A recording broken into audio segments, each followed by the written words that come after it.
Elhamdülillahi Rabbil alemin. Ve salatu ve selamu ala seyyidina seyyidil enbiya vel mursalin ve ala alihi ve sahbihi ecma'in. Elhamdülillah, Allah Teala'nın tevfiki boldu. Yamaşşadan bir live koyduk. Live diyelim şu celseyi bername zinde diyelim. O zaman bunun evvela live koyuyor elhamdülillah. Bir neticede yankı hikaye almaklığın hakkında 3-4 celse elhamdülillah ben gurur verdim.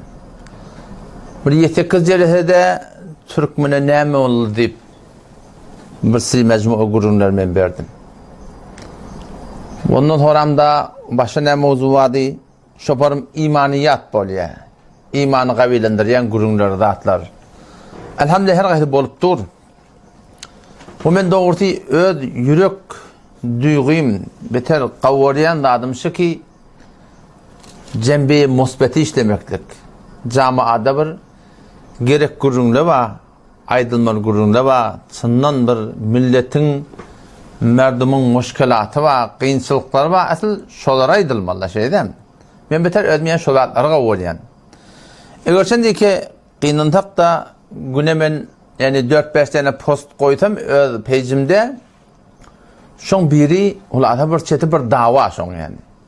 Musbet dinin gururunu, imanın gururunu, ahlakın gururunu, ahkamın gururunu da bolsa bir kaptal nemi şon başka kullu bilen çatlık yeri var.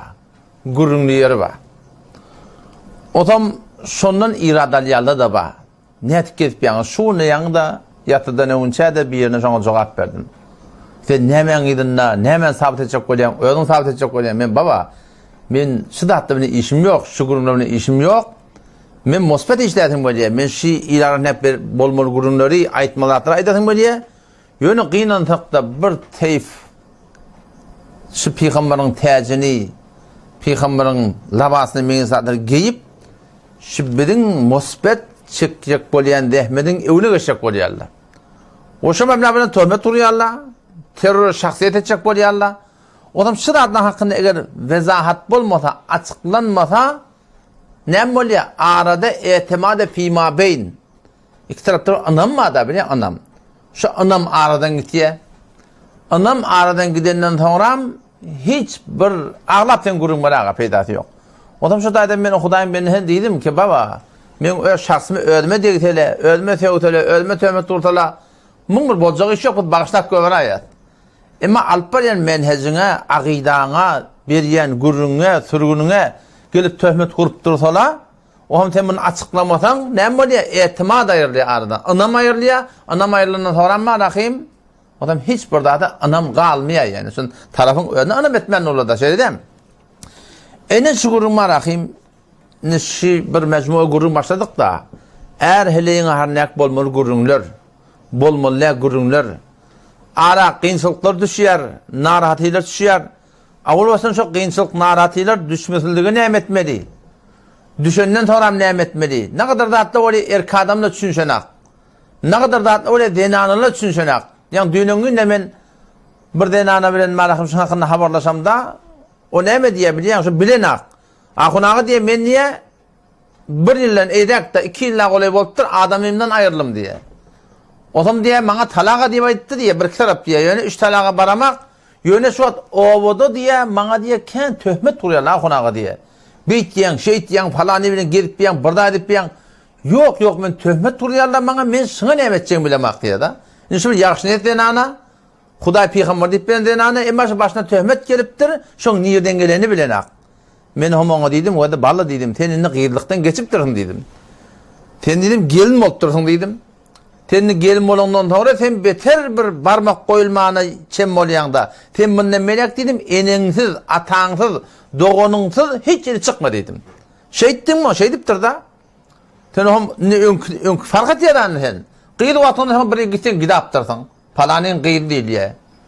Ken muňtany barmak koyulmay. Ama gelin bolondan sonra awal başyň bolup da sonra başyň boşap da sonra manahym sen beleşe çykanda o taraftan ayrışıp dursun da, o taraftan doğa düşman köbeliye, o vardı kep kurun yerine gep böyle köbeliye, On sana barmak koyalı. Men ten şey ettim ona şey diptir şo. Men ten şonun yalnız dedim o da. Şo bir gerekke gurrun derekli öz başına töhmet getiriptir.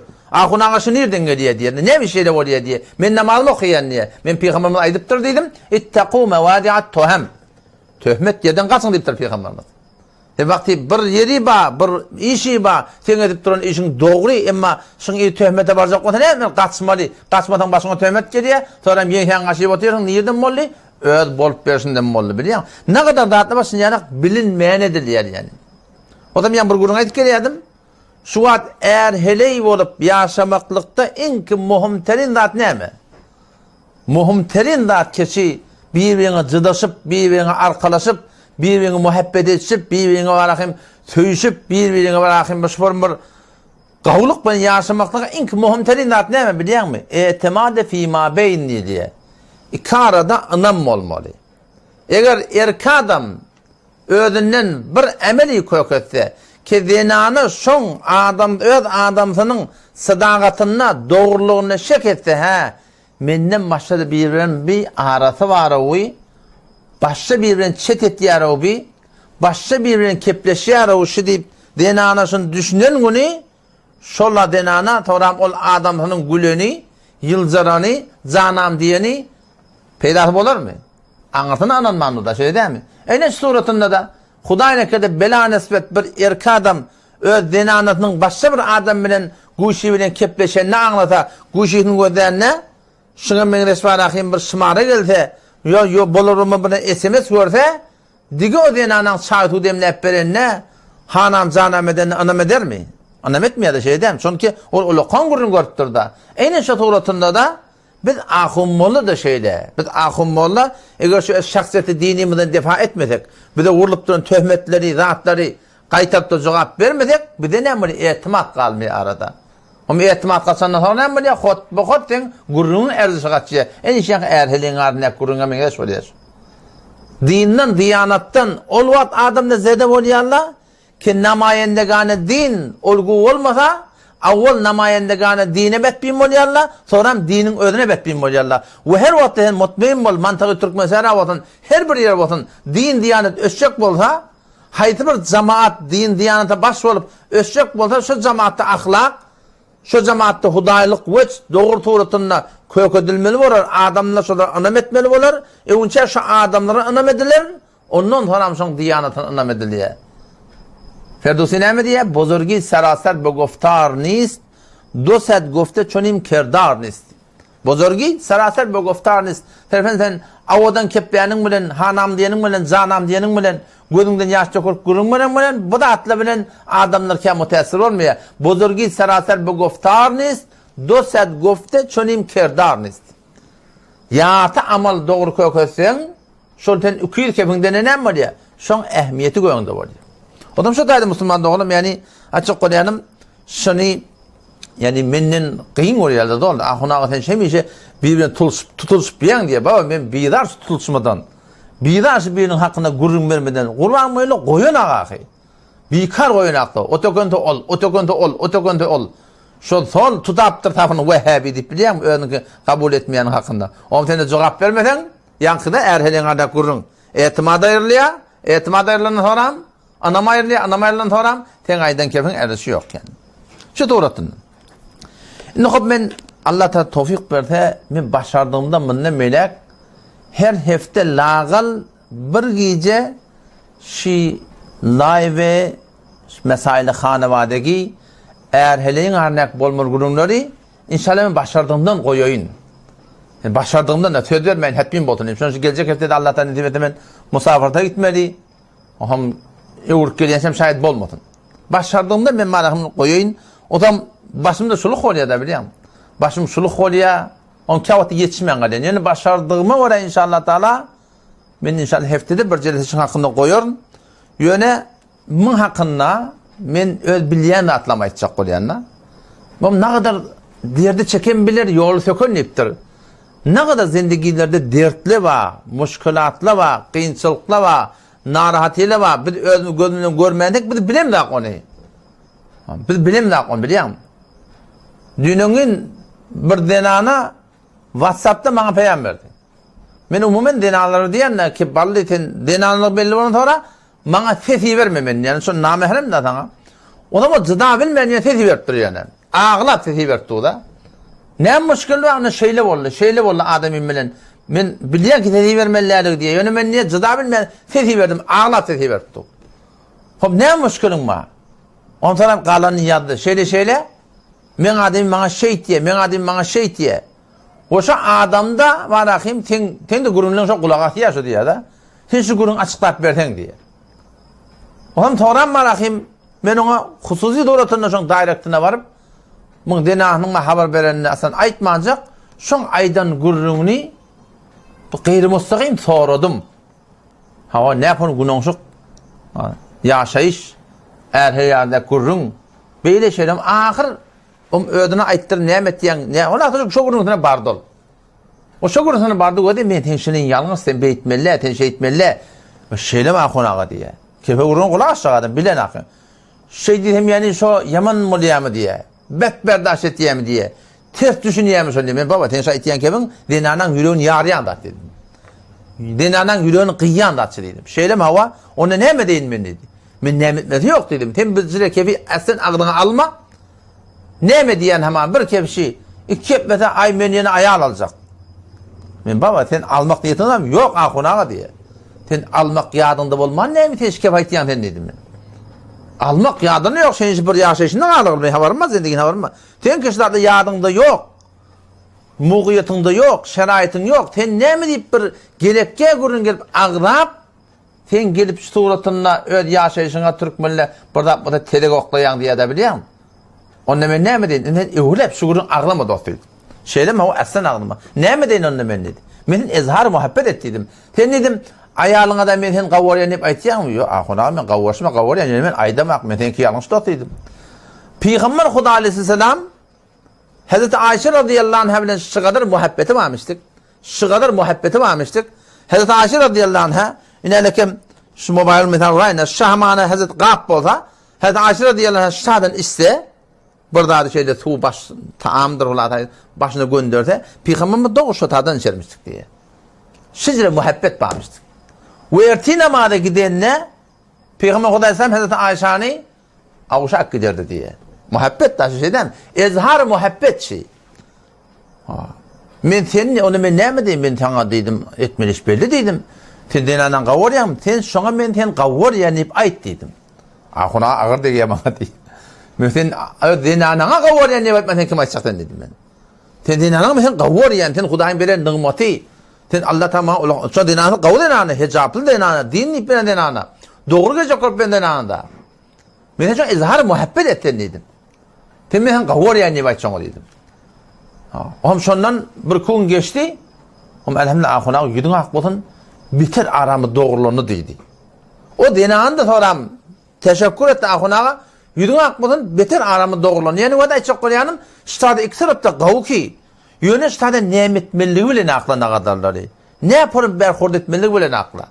O da çok koruyanım şu gururunun hakkında ben hem mesela ayarlı oğullardan ve baştaki Müslüman erkek doğullarımdan tagazam şey. Kima kömekleşin men näme gurrun barayn? Näme aýdaýyn?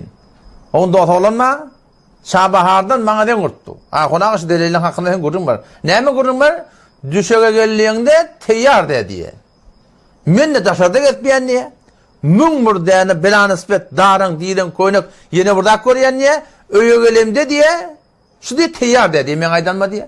Zing. O hamda diýe ýürgede taw adam kullen diýen halın behem uğrayaş diye da. Sen şu hakkında gördüm onu. Sen biliyor musun? Ola kamır muşkülü var şu da. Yani işte denanal niye nerede şey var niye? Bir erkek denanal diye bir denanal erkeğe var diye nerede şey? Nevedi nuh derse de mesaili ki insan erkek adamı toy etmekle sebep oluyor. Ve denanı geliyor toy etmekle sebep oluyor. Hatın hat erkeklerde %100 tohunluklu demeyin. %100 şu mesail direkte ayal alınıyor. Oğlum şu mesailde hele bilenek. Oğlum ertesi günü ayal narahat. Men ayal ükilince ayal alacak diye aytiye. Men adamı bilmem bana muhabbet edenek. O baba sen vakti ki düşeğine onu günahı ayrı vurun da vakti ki sen düşeğine çağırlarına gelmeden Gelen dedi yüdügodun ağ tağı olsa, şu Huday Talan beren nığmatının başına barma olanına sen hoşa beşin bolmasa, men aytma olayana satlar biliyor musun? Şunu mesailə xanavadagi işle biliyor musun? O ştada ne var ya? Ştada erkadam zindagiden tavuya. Xot bu xot. Ayarlı olanda kanın o da. Ati ki bir denane evet adamı tabi ne şüphan ben xodette. Hiç şefetme keşidi erkadam başka bir denanen gözler mi ya gözlemer mi? Başka bir denanen kafına barar mı ya barmar mı? Fikri perişan bolur mu ya bolmar mı? Hiç ona şek etme yani. Bu bir tabii da erkekten arasında. Ödün saklayalar da mümkün ama zindigin içinde harap etti ya Müslüman doğunun. O da bir şeyden ben xahişim şey ayarlı oğlu eğer peygamber berseniz sauti vermeyin. Şun şeriat icade berenek baştaki namehremle bilen şu tuğratında sauti varın kepleşmektige. 22. paran başçağında 22. paran başçağında 22. para. Ve men yakni lillahi ve rasulü geliyor. Şun başçağında Huday Teala denanalara nehyediptir. Fela takza'ne bil kavliptir. Mulayim kepleşmeyen erkadam bile bileniptir. Ne mular dediptir? Feyetme allezi fi kalbihi merad. Yürürne medisirk ba adam tene ayarlığını iki telefonun yerine iPhone'un yerine şuna medes fezai mezadide başı erkademinin ses bilen çetet yerden Allah her bir tuğratında kepleş yerden Allah Teala oli ki yürürne medisirk ba başta tanga elmi tuttum. Oli ki yürürne medisirk ba şol temekim mular dediptir. Sen kimin yürürne medisirk ba lan sen ne biliyorsun biliyor musun? Hoşça tane şuna icadı yok. Eğer ehyanında kafin yerine posta telefon bir denane kepleşmeli olsa başka bir erkadem bilen inerlekem şeyle. Elini evine koymalı, yeli ver demeli. Ne işin var demeli. Şu İslam'ın terimi. Şu da atlı erkademle gülüklerin arasında taklaya. Şu da atlı irtibatatın nameşrun evine geçiyor. Teleke katmışlıkların evine geçiyor. Teleke irtibatının evine geçiyor. Şu da atlı evine geçiyor şu an. Kim aydıptır? Allah Teala aydıptır şu da atlı biliyor musun? O da şu da xahişim şey ki eğer erkadem muhakkım müşkül yok. Dengde uğranın müşkül yok. Her postun eteceğini meşma telefonum İran selim yargıldır. Gurun edip aytalı men yattaş eder. Denana ayarlı olur ne mesela? Şu müşkülatlarını inşallah yapsınlar. Ta inşallah men başardığımı oraya, Kur'an'a oraya, sünnete oraya, şeriata oraya, ilahını bolmalı gurun oraya inşallah men şu ne mi? Başardığımı açıklayıp verin inşallah. Şimdi gurun başlaydı. Evvelki gurun mu? Müslüman doğruldum o da. Bir kavya şeyiş başlamalı olsa, eğer hele çatılışıp da bir qav yaşayış başlamalı olsa, avval baştan qav adam tataşmaklığa ve qav zinana tataşmaklığa iki taraftan ne etmek gerek biliyor musun? Dua etmek gerek. Şu beter muhimda. Cavan oğullar, Müslüman ayarlı oğlum, oturan dul zinanalar, her kimi ki başı boş gidip ye, avval baştan yaşayışında sen muvaffak olacak olsan dua salahul mu'min diye Peygamberimiz. Dua imanlı adamın yarağı deyiptir.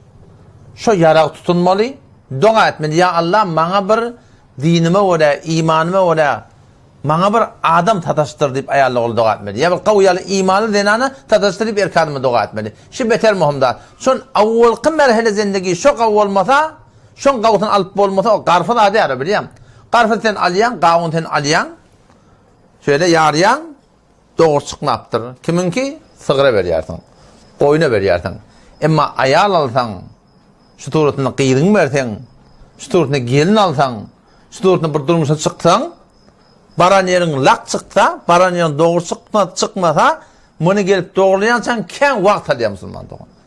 Hazreti Ömer radıyallahu anh'ın yanına bir ata bilen bir oğul davalaşıp kettirdi. Atanı oğul vuruptur diye. Atanı oğul vuruptur diye. O zaman gelip dedi, talptır kıyısçıya, ya emir müminin işi ben oğlum. Şu bana şey etti, beytti, beni vurdu, falan etti. Bu şahıs ki oğul deden vurmalıydı, hakkı yok. Her bir sorutun hakkı yok. Ama oğlun ne kep dedi, ya emir müminin atadan oğlun hakkı yok mu dedi diye. Fakat çetmin şu oğlunun atan hakkı var mı? Oğlunun atada hakkı yok mu dedi. Yani hakkı var deyiptir. Ne mi hakkı? Doğru ene tapmayacağını dedi. Tık etiyen. Çün ene oğlunu çok terbiyet veriyor da. Şu doğru ene bolmansan, şu oğlun doğru terbiyet tapmaptırdığını ayıttı diye da. Onu yamir müminin dedi diye. Şimdi ben atam dedi diye bir kararına kaldı dedi diye. Ben adımını palana ataktı dedi diye. Dinden hizmet bana öğreden aktı dedi diye. Hazreti Ömer dedi ne deyiptir biliyor musun? Tur git deyiptir.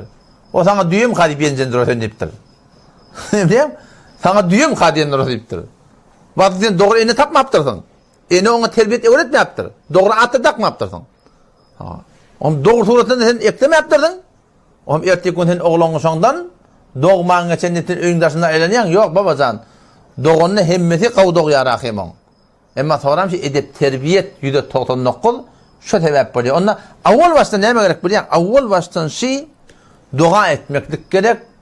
Qawudat bize tataşsın. Qawu ayal tataşsın. Qawu adami ayallygyny tataşsın. Şu beter muhimda. Peygamberimiz näme diýär o-da? La yaruddul qada illa dua diýär. Yargıda hissat ütketmemege dua diktir. Yani Allah Teala bana yazılıptır. Men bolup berşim ola maňa teleke gelmelip yazılıptır. Teleke de tataşmalyp maňa yazılıptır. Peygamberimiz diýär, şu Allah'ın yargıdyny şu dua öwür et diýär. Bir hadise diýär, dua diýär, şu göňden gelýän atpa, azap bolup gelýär, bela bolup gelýär, musibet bolup gelýär. Etek defeden gelýär diýär Allah tarapdan. Dua da göňe çykyp diýär. Arada atmanyň hany gurşýarlaşydyr diýär. Şu dua ýerine urýar şonu. Dua şu defeden gelýän diýär, ýerine urýar diýär. O zaman şu taydan avval baştan şu dua yarağı bilen ödümüz goýmaklyk gerek. Ya Allah maňa asan edewar, maňa gawtyn netibe edewar diýip dua etmeklik gerek. Bu bir mesele. Her bir tarapdan bolsun, gaw gelin gerek taňa dua et. Gaw saňa gyýr gerek dua et. Gaw köýreken gerek dua et. Hawa. Gaw adamy gerek taňa dua et. Her bir toratında başyky datlamanda şeýle dua etmeklik gerek Allah Celle Celaluhu Subhanahu ve Taala'dan. Ondan sonra duadan sonra näme gerek? Dua etsin ýalak ödüň de din diýanata gaýym durmaklyk gerek. Ta Allah Taala'nın mededi, nusreti biziň ýaşaýyşymyzda bolsun. Şol etsen görersiň, galsaň düşersiň, ýaksaň beşersiň, kakma gafyny, ýa-da näme diýerler? Deferle gafyň diýär, şey diýermi? Sen bu gün halkyň namysyny getsen, halkyň namysyna bara Hudaý taýdan tejawüz etsen, şıngmı bozgulluk şoňyny getsen, Allah Teala Kur'an näme diýär? Ez-zanitu vez-zani la yankihuha illa zanin aw mushrik. Bir zinakar bilan nisbet bagşlan, bir heleki zinan edinle, fahşan edinle, telekan edinle, bir erkeki fahşan edinle, telekan edinle, tövbe etmeyen şu tertip bilen gidip öýlense, 199 Allah Tebarek ve Teala şu elem jahan düzgünne haram edipdir. Şu kıyışıklığına doğru adamı varsın diye. Hudaý goýmaýar şonu diye. Şunu bilemedin adamı. Yani doğru bolmasan, sana doğruda tataşmıyor yani. Awal näme ýalňyşlyk bolupdyr? Olardan tövbe etsen, Allah Tebarek ve bağışlap, inşallah beter bir gülalylyk bolar. Emma doğru gelmeden Hudaý Taala seni gurýardy yani.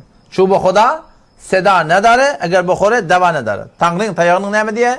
Sesi ýok diýe bilýän. Adam şu bir gurun düşünmeli ki näme ha? Taqdiri to, dersaýy tedbiri tos. Sen qawadam tataşmaklyk, qaw gel tataşmaklyk, taqdiri to, dersaýy tedbiri to. Sen tedbirine ora, sen etşiňe ora, sen bolup berşiňe ora Allah Tebarek we Taala näme diýär? Biz bilen muamalasy bar musulman doganym. Kur'an ne diýär? 77-nji ayet Sure-i Furqan ne diýär? Galibin onu okulanış paraňsy nedir?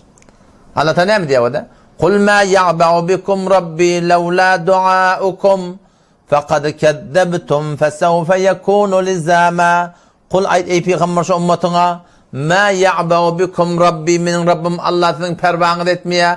Allah siziň gaýryňyzda da lawla du'aukum eger Hudaýa ibadetiňiz bolmasady. Eger Hudaýa wala bolmasaň, şeriata wala bolmasaň, dine wala bolmasaň Allah da meniň senin gaýrymda därit Hudaý Taala Kur'an'da. Hem awul baştan sen Allah'ını arkan etmeli. Allah Teala wala bolmaly, dine wala bolmaly, diniň desuruny wala bolmaly. O inşallah şoň bereketine Allah Teala mededi bizi bilen bolsa, işimiz inşallah Teala dogrulanır gider yani. Rahe Huda diruzutlar suhtusuz nedaret. Hobinni hulata gelin almalı bolýar. Gyýr bermeli bolýar, öýlenmeli bolýar, durmuşa çykma bolýar. Gafydan bir ýeri gelipdirini. Ýa-da biriniň gafyna barjak bolýan. Türkmenler näme diýär? Gyýdyň bolsa 40 it geler diýipdir gafyňdan bilen nisbet. Gyýdyň bolsa 40 it geler, içinde bir gyzyl it geler diýipdir diýen. Şimdi bir gawadan bolar. Sen gyýdyň bolsa kan adam gafyňa gelýär da, o da gelýär, bu da gelýär diýdim. Gyýdyň bolsa 40 it geler, içinde bir gyzyl it geler diýipdir. Gafyňda muhtelif adam gelýär. Ýa-da seni jawan öýlenjek bolup muhtelif gafylara barýarsyň. O zaman şu suratyny o-da barcak bolonda birinin qasından ya bir ten qafinde gelenine avval başta ne etmek gerek?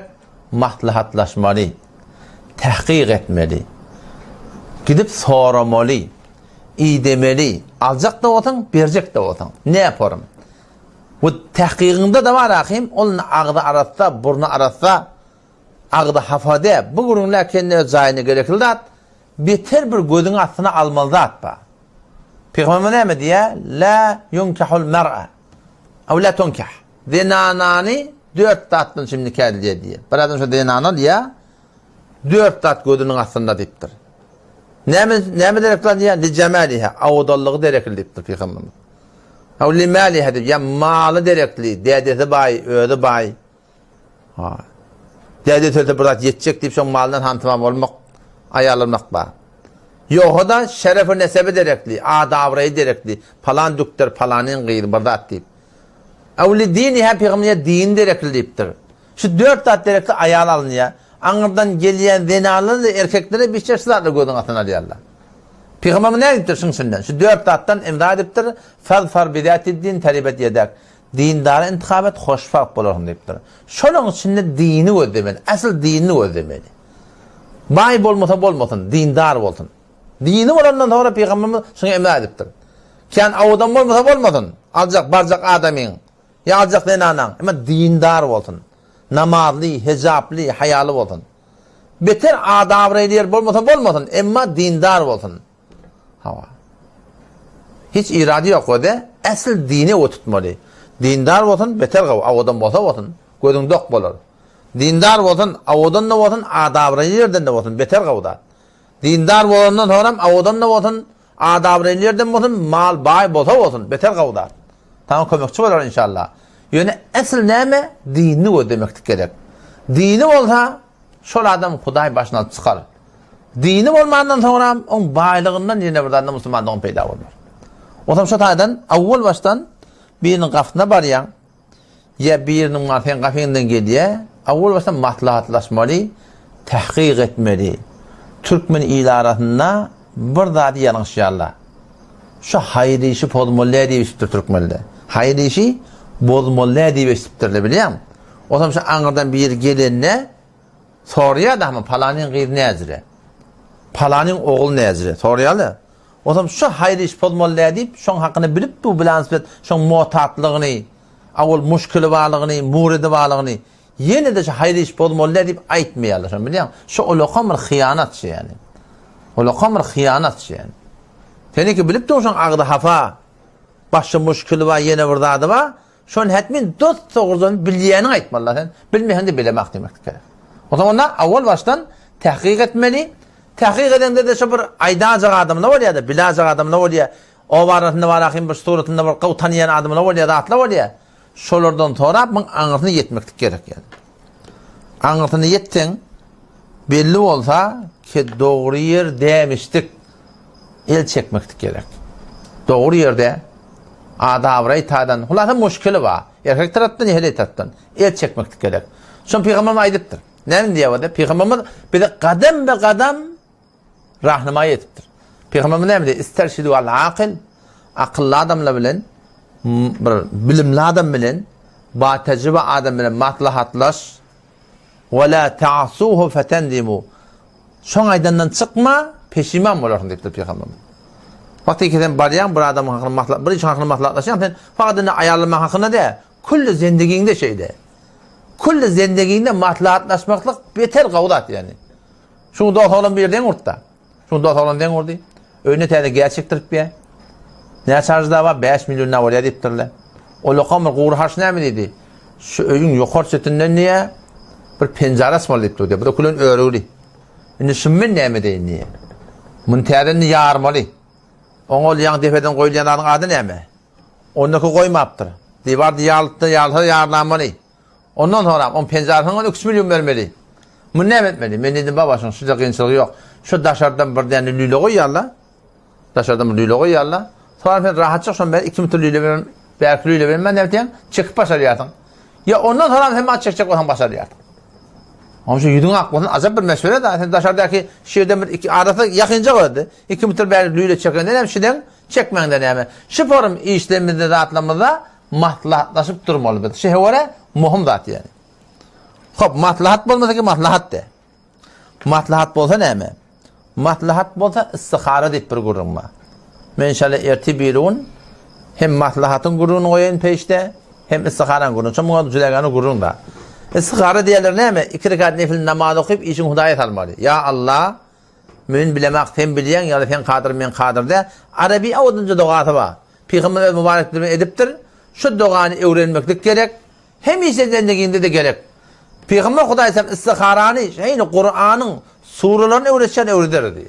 Kur'an'ın sureleri ne kadar mühim? Şon yani Kur'an'ın surelerini öğreteceğiz, istiharanı öğretir diye. İstihara diyorlar Hudaysam maslahat. O kâdli bir Kur'an mecettir. Kur'an mecettir diye Kur'an'ın şeyle bir gaptel hub, bir gaptel bet, bir gaptel hub, bir gaptel bet. Ol kullen halaf sünnet. O da doğru da yani. Ona istihara değil mi? İstihara diyorlar Allah Teala ile maslahat.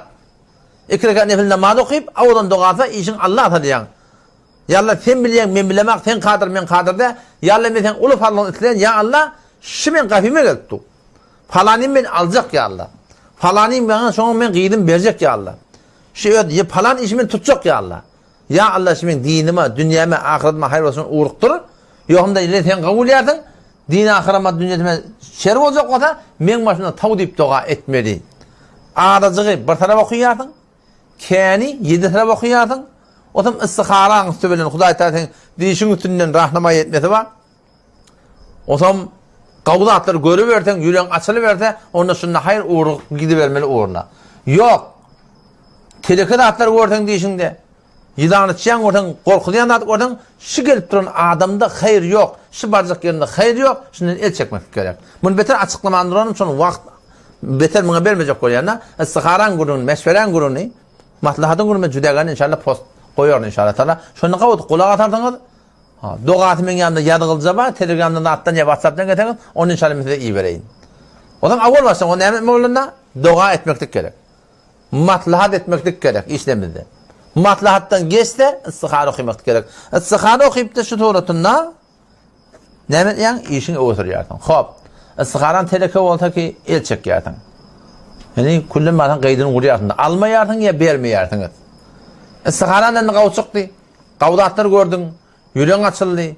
Her yerde kavdiydiler. Sen ne yapacak? Toy etmen konuşacaksın. Toy edecek olan Müslüman doğun avval baştan birbirini görmeklik gerek. Görmeli oluyor birbirini. Şeriat tayden Peygamber Aleyhisselam görmeliliktir. Görmeklikte de şeriat tayden en hemen şu da bir yerinin önüne varyan ya şu tarafın önüne varyan ayarlığının önüne varyan ve her sureti. O kıyıda olan da şey çıkıyor. Şiirin başına var ya, oturuyor, berik bakya hakkı görüyen. O tarafta erkanın da hiç çıkıyor. O da şu görüyor şunu. Ya şak o şak şöyle bir lehze, o birbirini görüyorlar. Görmeklik gerek.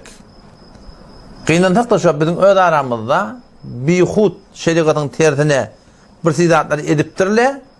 Şoňsundan heçele düşüp, şoňsundan kıyınçılığa düşüp, şoňsundan ağrı hatıra oklayarlar var. Görmeli yakınım ayarlığım ben damadı bir otokta koyarlar. On gurrun ötüye eksi. O zaman sonra ne etiye? O taraf bana oğlunca zevk etiye. Tetini. Ertesi gün alacak almayacak da belli de paşat köbreye salın tetini. Şol hanıvadan sonra ne yapıyorsun cübran etmeli? Ya geliye bir otokta alıyarlar, gurrun ötüyerler. Hop bulanı almadı. Yeni biri gittiye, yeni biri gurrun ettiye. Yeni biri gittiye, yeni biri gurrun ettiye. Ne çadım ben gurrun etmeli o? Ertesi gün milletin arasında şon bet adı çıkmaklığı sebep oluyor. Ola adam iki kafadan gelip durup Peygamberin oğulları akıyım o. O ne adamdan belli de. Şu form irden gurrun tapıyarlar. Ya ne emet yerler? Arada esebes vaziyet yerler. Ertesi gün o da bolon da şey. Hemmet beydena ki. Böyle ansmet hemmet beytmiyor. Ama eda yarlaşını. Şu SMS'lerini ekicek hanım o başçın hanım yamallık etiyor şu hanımada yamallık etiyorlar var. O zaman o takma rahim on alacak başka kafasından barayadım mı da on SMS'i veriyor.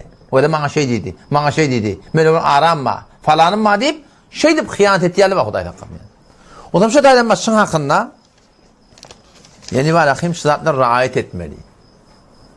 Fezai mezazi bilen gel hanım bilme imo bilen hayti burada bilen vasıfından kepleşmeklik şıdatın üstünden bolyan hıyanatla var. Tesin deftet ayarlı olanlamının ertekün camiada şolun abrevine oynamalar var. İslam o da sen şu korona bir tadaşmayacak oldu. Ne kadar pişkiriyet ya şeyden. Ne kadar haberdar biz görünmeyen korona. En şu tuğratınla din İslam'ın haytı bir buyruğu bizim yaşayışımız qoruymanın için doğru şuap boltturundat yok. Yüzde birde bolmaptır. Ama bolaya sonra bu datla bolandan sonra onu zayına getirmeklik beter kıyım oluyor yani. Hop. Şimdi bardılar gördüler birbirini şu tuğratın ne mi inşallah almalılar bolun. Onun ne etmişler biliyor musun? Toyun uğruna çülüye. Eğer sizden almalı olsalar, vermeli olsalar, hakkaydı ne? Uğurdaş bollar ne? Toyundan uğruna çıkartmayarlar. Men maslahatım şey çalamcak nikah etmeli. Çalamcak nikah etmektik. Hazreti Ayşe radıyallahu anh'ı Peygamberimiz 3 yıl önce nikah ediptir. 3 yıl önce nikah ettir. Nikah bolan sonra sen kepleşetin geliye, görüyorsun geliye, tataşatın geliye, böyle çıkartın geliye hiç müşkül olmuyor da. Ama eğer bu zatla bolmasa neme? Hak Peygamberimiz zinaya guş diyenler şu. Kulak zinaat ediptir Peygamberimiz, göz zinaat ediptir, el zinaat ediptir, ayak zinaat ediptir, kabatlarını zinaat ediptir. O için zinaya ne oluyor? Çeşim oluyor, zinaya guş oluyor. Evveli zindagi günah bile başlattı. Ne kadar enetler de var, vakın düşümlü. Derk et yerle. Almana bollu, nakib vermeli bollu mu? İyi diyece nikah et yerle. Ki rahat bolsunlar. Rahat bolsunlar. Ne kadar da var şükürün düşünsene akla. O da kaçıktır yerle. Arada var, iyi de var rahatı. Kendi narahatilere sebep oluyor. Şu da adı evvelki merhalede yani hakkaydı almalı olsalar. Şimdi barışıp durla, gelişip durla, toyun tedarikatını görüp durla, danet durla, şu tuğratınla sonu çalamcak nikah etmek gerek. Bir gurunda bağımsadı yani. Kâtla oraya adak koyya o 2-3 yıldan sonra toy edecek deyip doğum. Bu zamanla belli orada dindar hanevadara bulamada ara gurun taliyada açıdatlar. Gurun taliyada ara. Diğer varahim kadriymiş deyip burada eltiyerle oğutunu oğuşanak. Yine burada atip çargıt deyip oğutunu oğuşanak. Hek onu kıyıdığını o taraf razı ki kavuşk gelip yerle oradan kaptanlıkları oğuşmanı oradan şu toy polk köver yerle. Bolonat değil mi? Bolonat değil mi? Bir hut da açıdatla biliyor musun? O da o isteyecek olsa gurun köver o da o isteyecek olsa koy gurunu. Adamı kereke zat kereke vallahi git teyyarlığın orada gel. Söyle değil mi? Toy edecek mi? Birinin kafından baracak mı? Teyyarlığın gör. Anırdı kaybolsun yani. O da gitti havada. Yoksa ne medil ya? İri bir direge var ya yani. O da müstahadını almalı oldur. Her kim el maslahatı ödeline. Nikah etmeli oldur. Nikah ediptirle. İnni üstada toyun uğruna düşüyorlar. Toyun uğruna düşüyorlar ne etmek gerek biliyor musun? Birbirini karamaklık gerek. Gözlemeklik gerek. Birbirinin yağdayını etmeklik gerek. Maksat neymiş toydan? Maksat şey erkek adam iffete pak damaniyeti hepsi oldun. Toydan maksat şu. Zenanın da şeyle kavuyelik çatıldın, şimdi kavulukla yaşadın. Hop sonra ne etmeli? Birbirinin derin yemeklik, karamaklık, birbirinin gözlemeklik gerek. Ne hakkında? Harzın hakkında. Borcun hakkında biliyor musun? Şu an bizim Türkmen ilimizde bir hut resmi rusumatlı sebep oluyor, 3 tarafta belirli. Bir taraf 30 milyonla harç. Erkek adam bu taraftan bu da falanca harç. Arada da şadamat da bula da kim kalmayacak ol bu da falanca harca geliyor. O hem erkek gün ne mi? Falanca harcına şana kattırında kendini.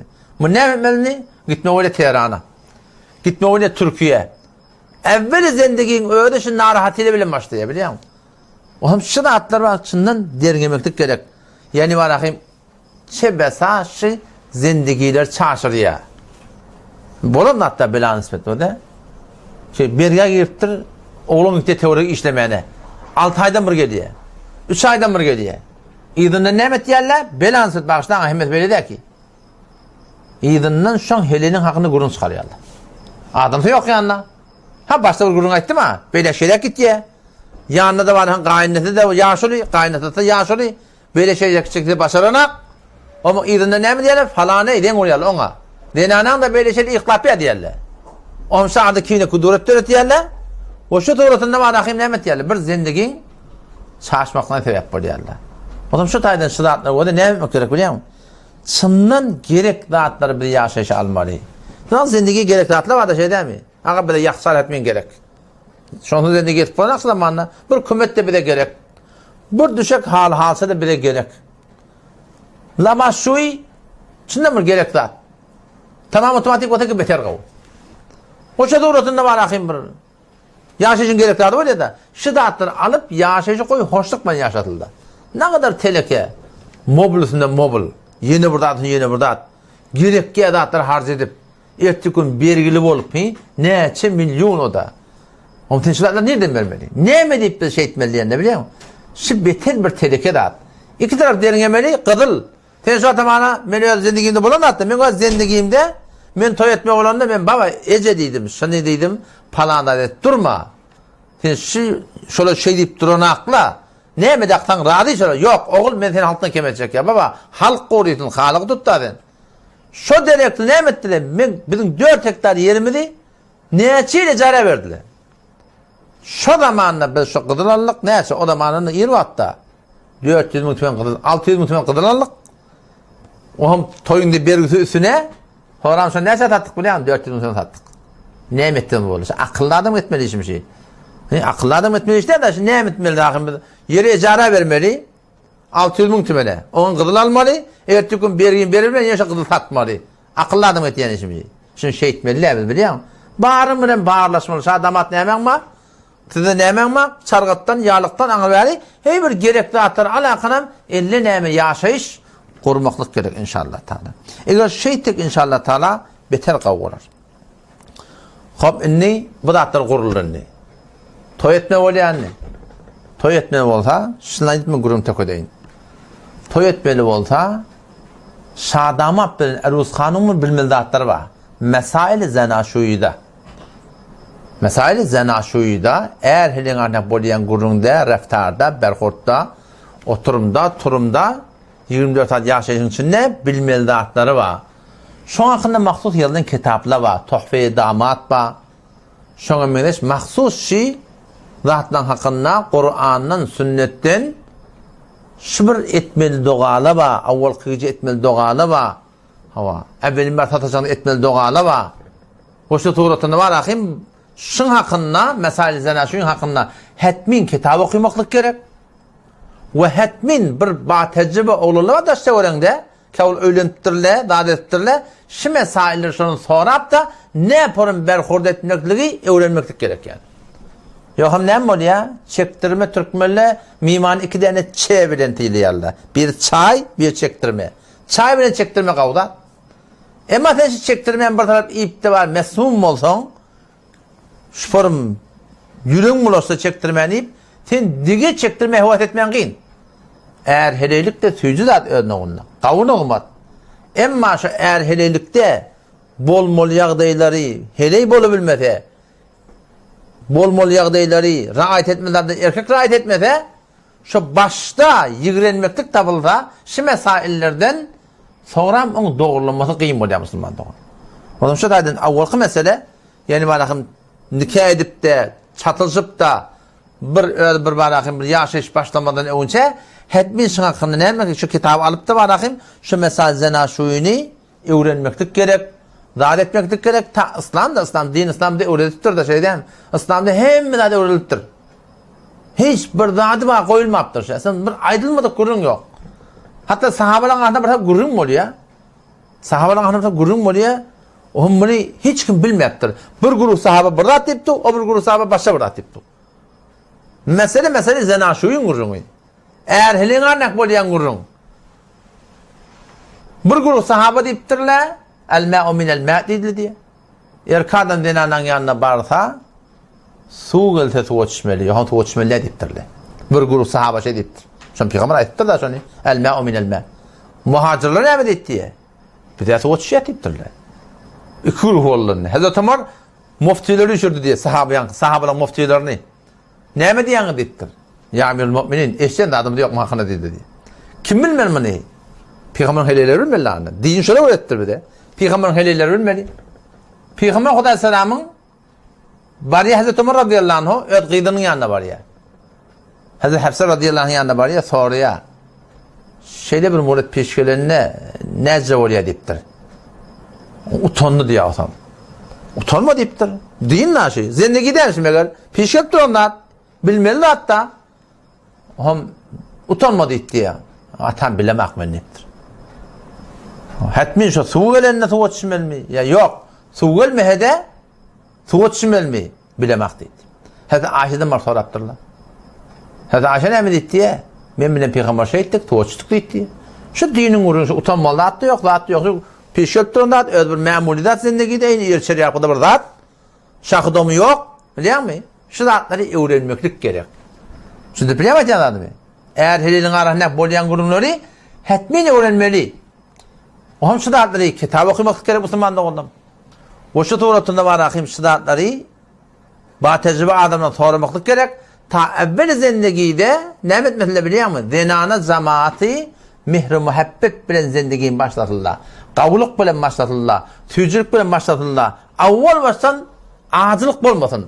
Avval baştan entitme olmasın. Avval baştan ıncitme olmasın. Şimdi biliyor musun anlattım?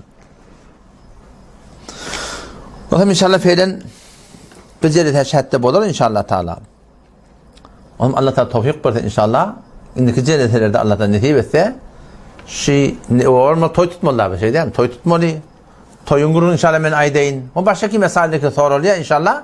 O da Allah'tan tevfik versin. Açıklayıp verelim. Esselamu aleyküm ve rahmetullahi ve berekatuhu.